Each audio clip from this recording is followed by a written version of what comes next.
Mon nom est Mathilde Fontaine. Je suis infirmière à Lyon. Et ce que je vais partager avec vous aujourd'hui dépasse tout ce que j'aurais pu imaginer. Pendant des années, j'ai cru comprendre les notions du bien et du mal. Je pensais connaître l'histoire de Lucifer à travers la Bible. Mais j'avais tort. Lors d'une opération d'urgence, mon cœur s'est arrêté. Durant ces instants où mon corps était inerte sur la table d'opération, mon âme a été transportée dans une dimension spirituelle que peu de gens ont l'opportunité de voir. Jésus lui-même m'a accueilli et m'a montré ce que les Écritures mentionnent depuis des millénaires, mais que peu de personnes saisissent réellement. La vérité glaçante sur la chute de Lucifer et la bataille invisible qui se déroule chaque jour autour de nous. Dans cette expérience hors du temps, j'ai été témoin de la beauté indescriptible des cieux avant que le mal ne s'y infiltre. J'ai vu les anges se prosterner devant Dieu dans un éclat de louange et d'adoration pure. Mais au milieu d'eux, un être se démarquait par son éclat incomparable, Lucifer, le porteur de lumière. Il n'était pas encore l'adversaire que nous connaissons aujourd'hui, mais le plus beau et le plus sage des anges. Ses ailes reflétaient toutes les couleurs de l'univers. Sa voix résonnait comme un chant céleste, capable d'émerveiller toute la création. Mais quelque chose a changé en lui, une pensée s'est glissée dans son esprit, une ambition, une étincelle d'orgueil qui allait déclencher un cataclysme spirituel. Jésus m'a montré comment le cœur de Lucifer a basculé. Au début, ce n'était qu'une simple comparaison entre sa beauté et celle des autres anges. Mais très vite, cette pensée s'est transformée en une volonté d'élévation personnelle. Il ne voulait plus se soumettre. Il voulait être adoré, recevoir la gloire et le trône suprême. Il a semé des doutes dans l'esprit des anges, leur chuchotant que Dieu leur cachait des choses, qu'ils méritaient et plus, qu'ils pouvaient être semblables à lui. Ce fut le début d'une guerre céleste qui a déchiré les cieux et ébranlé l'éternité. Ce que j'ai vu m'a glacé le sang. Lucifer n'a pas simplement été banni du ciel.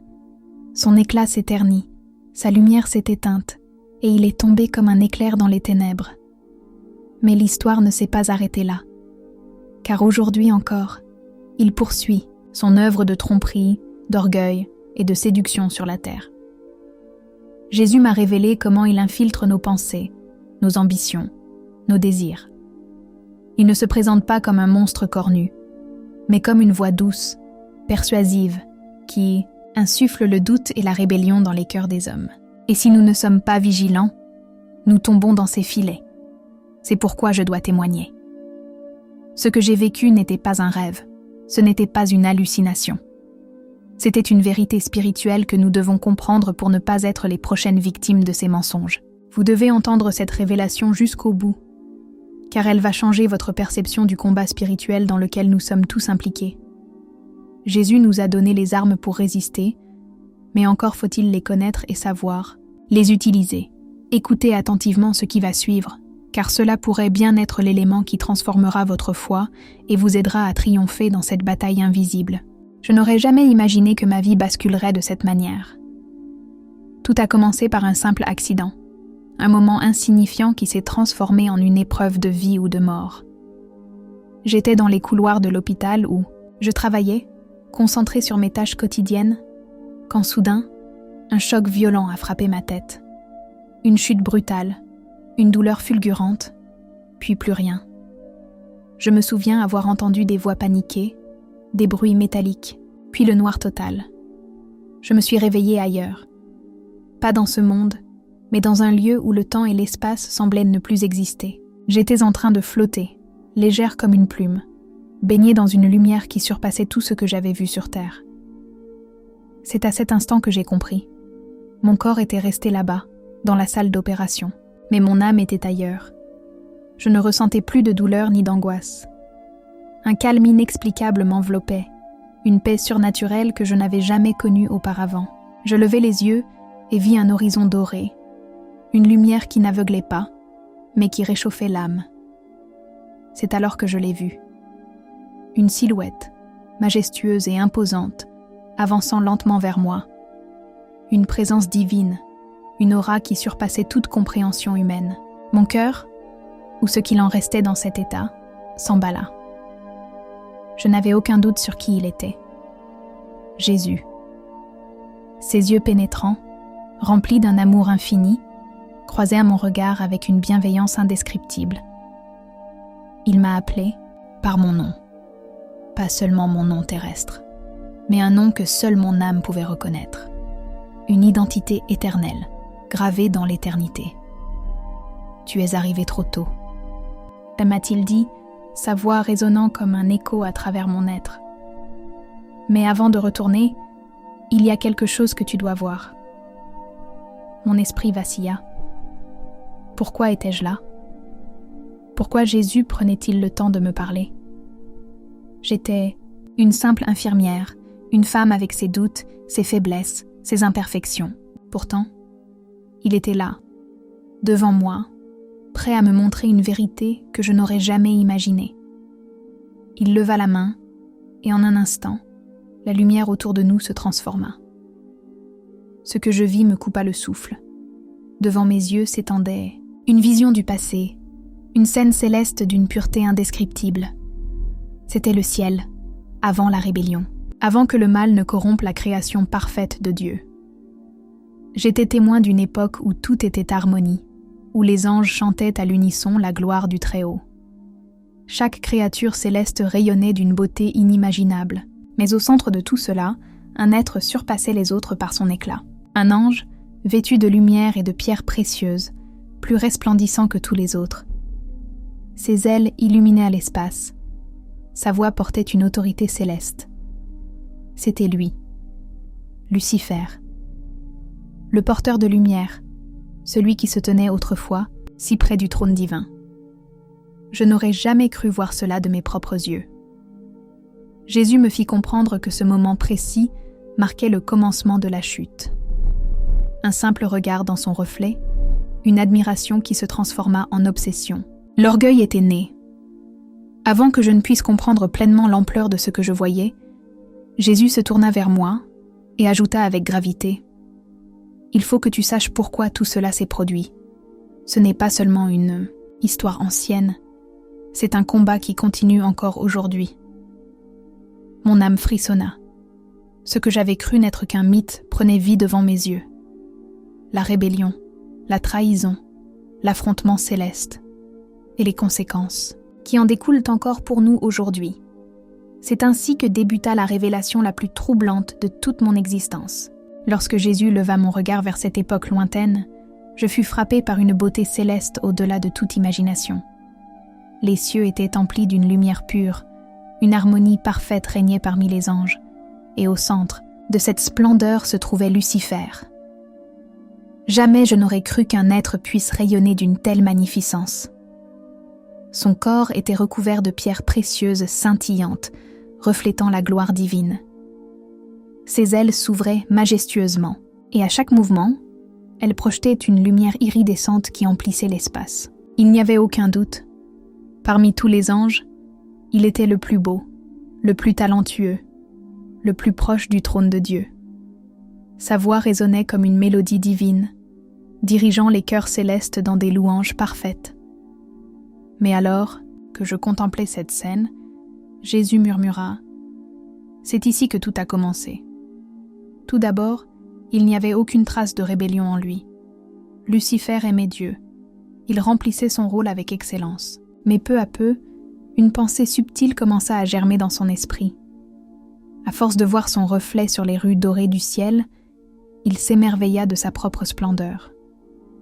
Il ne vit plus la beauté comme un don divin, mais comme un attribut qui lui était propre. Il commença à se comparer aux autres anges, réalisant qu'aucun n'était aussi éclatant que lui.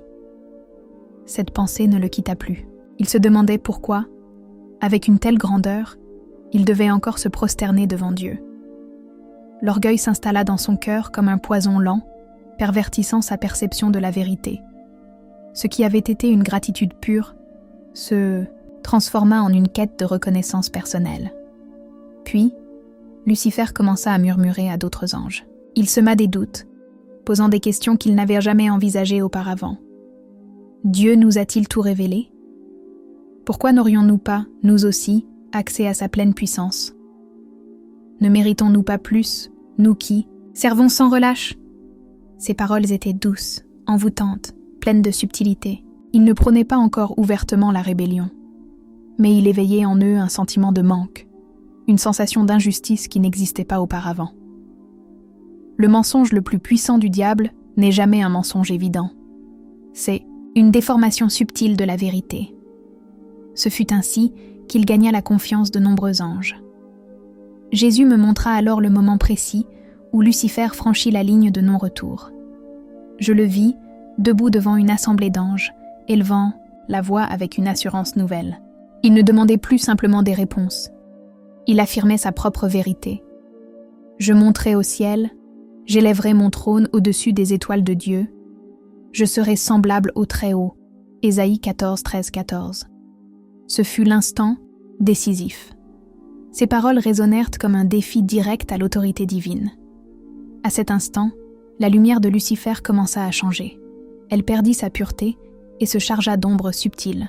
Les anges qui l'écoutaient se retrouvèrent tiraillés, certains troublés, d'autres séduits par son audace.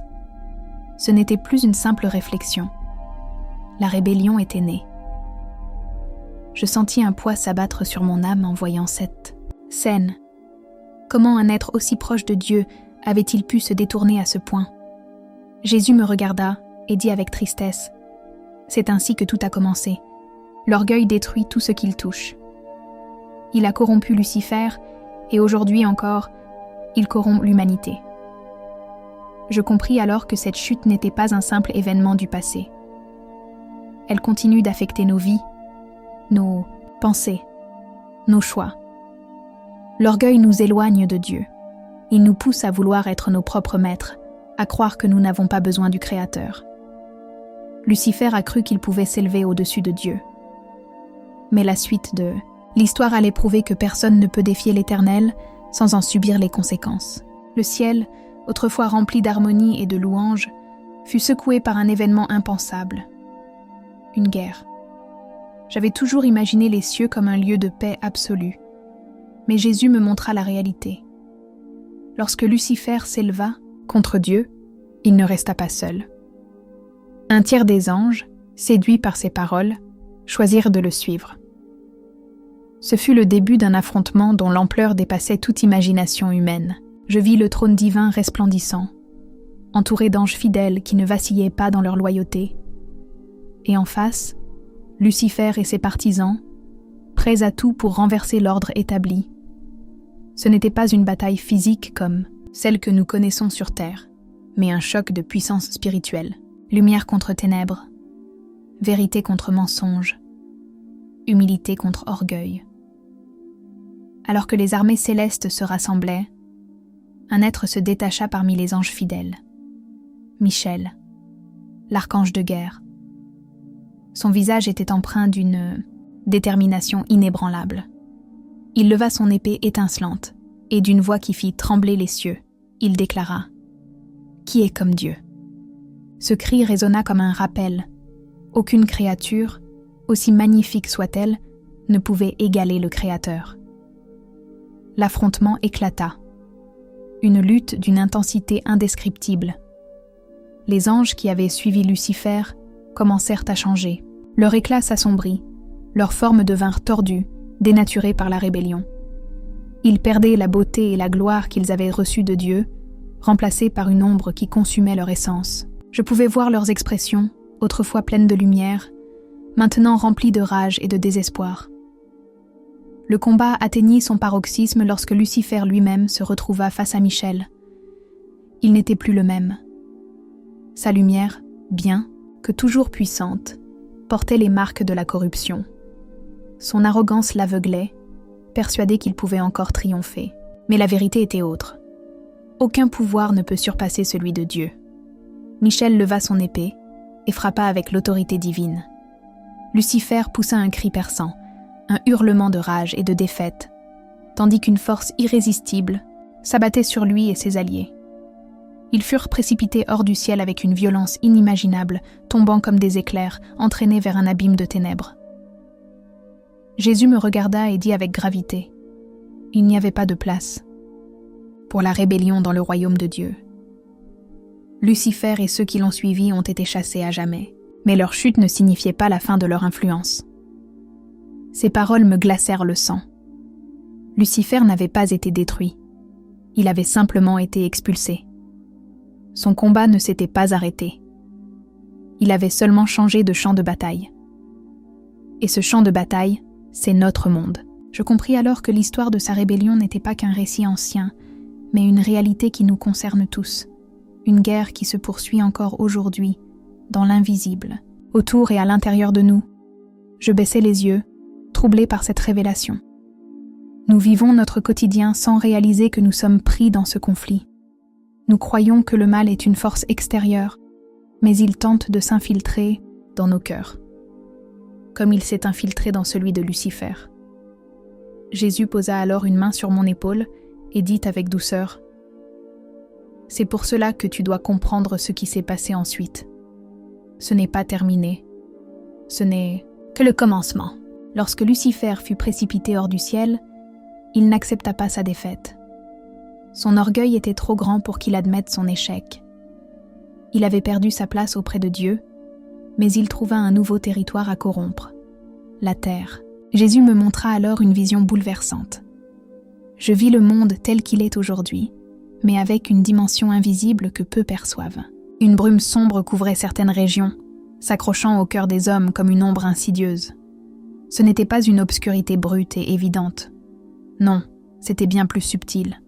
Une voix douce murmurant des doutes, des pensées, d'orgueil, des désirs qui éloignent les âmes de Dieu. Lucifer n'apparaît pas comme un monstre. Il ne se présente pas avec des cornes et un trident. Il se cache derrière l'illusion, le mensonge et la tentation. Jésus pointa du doigt des scènes de la vie quotidienne. Je vis des familles se déchirer pour des choses insignifiantes. Des hommes et des femmes se laissaient consumer par leur égoïsme, mettant leur réussite personnelle au-dessus de tout. Des foules courir après le pouvoir, la richesse et le plaisir, sans jamais trouver la paix. Lucifer ne force personne à le suivre, il n'en a pas besoin. Il se contente d'implanter une idée, un doute, une justification, et l'être humain fait le reste. Il séduit en promettant la liberté, alors qu'il ne fait qu'enchaîner ceux qui l'écoutent. Et pourtant, tant de gens tombent dans ces pièges, aveuglés par leur propre désir d'indépendance. Je compris alors que la plus grande ruse du diable est de faire croire qu'il n'existe pas. Il agit en silence, manipulant les pensées, influençant les décisions, éloignant les âmes du chemin de Dieu. Jésus me montra une vérité dérangeante. L'ennemi n'a pas besoin d'amener l'homme à une adoration satanique explicite. Il lui suffit de détourner son attention de Dieu, de l'occuper avec des distractions, de le plonger dans un confort spirituel trompeur. Je vis des églises où la foi s'était refroidie, où la prière était devenue une formalité. Je vis des croyants vivre comme si la bataille n'existait pas, ignorant que chaque choix, chaque pensée, chaque action renforce soit le royaume de Dieu, soit l'influence de l'ennemi.